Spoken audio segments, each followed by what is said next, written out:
The Henry lever action is a classic Western-style lever-action rifle and one of the most popular .22s on the market today. Benjamin Henry patented his first lever-action repeating rifle in 1860. Users today compliment Henry repeating arms for their accuracy, smooth action, looks, and price.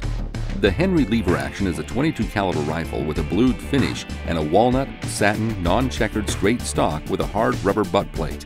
It features side ejection, an adjustable rear sight, and hooded front sight.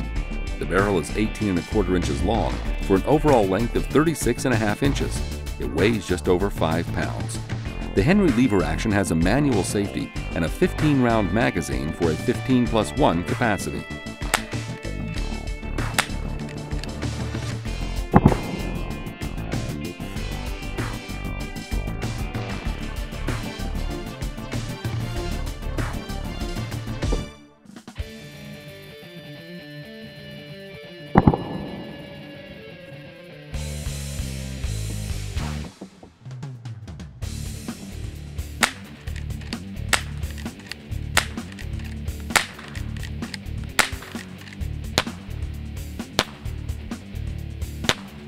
You know, this is an excellent rifle for anybody who likes to plank with a .22 caliber. I would have loved to have one of these when I was a kid. I recommend you buy one for yours. I think I might buy one for myself.